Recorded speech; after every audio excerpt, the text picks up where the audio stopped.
Qué poeta Alfonsina, ¿no? Vayan a ver esa obra. Esa obra, por el simple hecho de hablar de Alfonsina y por estar interpretada obviamente por una mujer, debe ser extraordinaria. No conozco a la actriz, pero hablando de Alfonsina tiene que ser muy buena.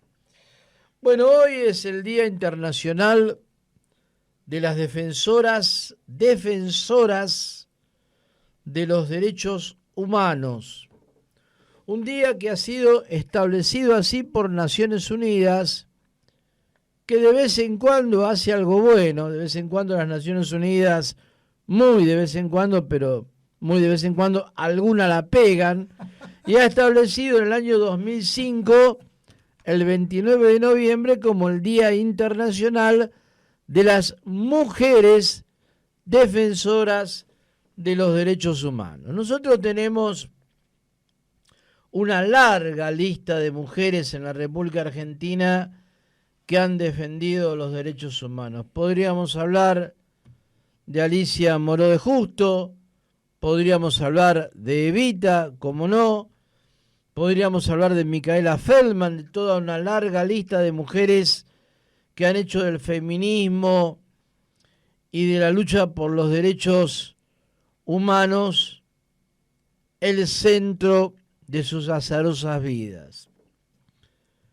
Pero hoy, que se cumplen unos pocos días del fallecimiento de Eve de Bonafini, queremos recordar a algunas compañeras, mencionar a algunas compañeras que también forman parte de esta cruzada en la que estamos todas y todos de alguna forma involucrados. Podríamos hablar de Miriam Bregman, podríamos hablar de otras compañeras, pero hoy no vamos a hablar particularmente de ninguna de ellas. Vamos a hablar de una mujer que se llamó Olimpia de Gouges, francesa, una mujer que nació en el año 1748, fíjense ustedes hace cuánto tiempo, y que murió asesinada en el año 1793. ¿Quién fue Olimpia de Gouges? Bien. Tenemos que hablar de la Revolución Francesa. Como todos ustedes saben, la Revolución Francesa consagró la Carta de los Derechos del Hombre y del Ciudadano. ¿Sí? Gobernaba Francia, una monarquía absolutista, en cabeza de un señor rey que se llamaba Luis XVI, y no existían derechos para nadie, solamente para la nobleza, que tenía todos los privilegios, que tenía todas las tierras y que tenía toda la riqueza. Y el pueblo no tenía nada. Entre ese pueblo que no tenía nada estaban los campesinos, los artesanos, los obreros y un puñado de burgueses que estaban desarrollando incipientemente la industria, los primeros pasos de lo que algunas décadas más tarde se llamaría la Revolución Industrial. Y fue esa burguesía la que derrocó a Luis XVI en el año 1789, tomando la Bastilla, que era el símbolo de la autocracia francesa, y estableció esta Carta de los Derechos del Hombre y del Ciudadano, en el cual establecían el derecho a la libertad de expresión, el derecho a no ser oprimidos, el derecho a poder comerciar libremente y una serie de derechos más que han sido la base sobre la cual se han cimentado todos los derechos subsecuentes, ¿no? A partir de la Revolución Francesa y de la Carta de Derechos del Hombre y del Ciudadano, se dio pie, entre otras cosas, al marxismo. El marxismo, Carlos Marx, abreva en la Declaración de los Derechos del Hombre y del Ciudadano para establecer lo que después sería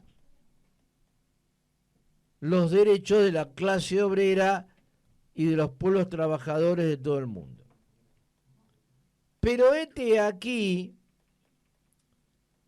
que la Carta de los Derechos del Hombre y del Ciudadano no incluía los derechos de la mujer. Es decir, los derechos del hombre eran los derechos del hombre, del varón, pero no de las mujeres.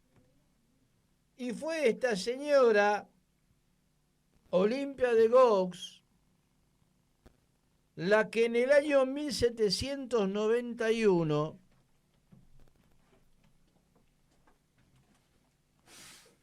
dio a conocer la Declaración de los Derechos de la Mujer y la Ciudadana.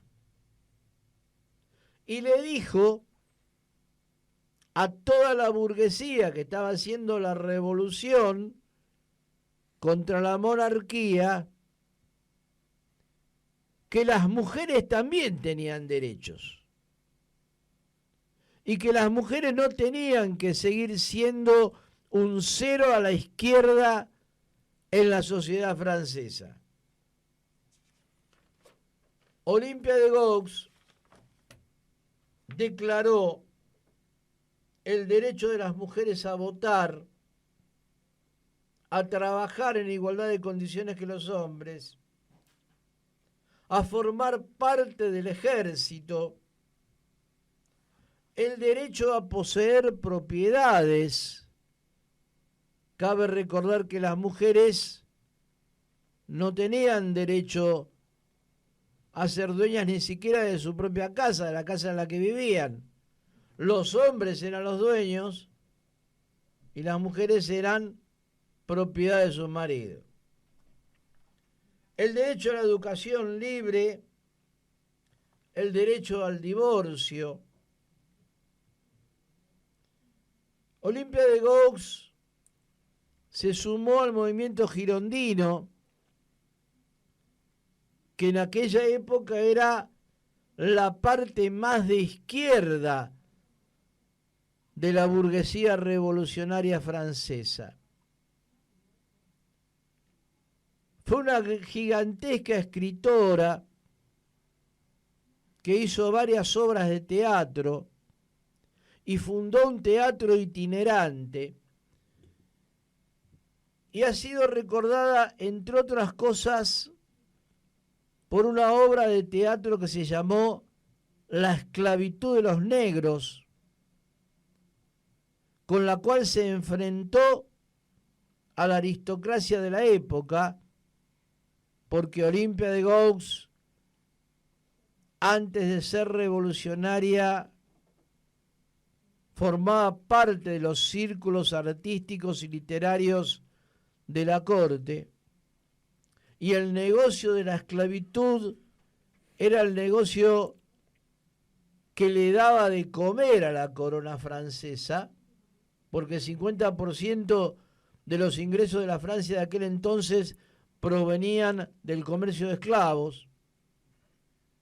Y Olimpia se enfrentó a los esclavistas, se enfrentó a la corte y también se enfrentó a aquellos revolucionarios franceses que, comandados por Marat y por Robespierre, y por el Comité de Salvación, no solo decapitaban nobles, sino que también empezaban a perseguir a todos aquellos que querían cambios verdaderamente radicales.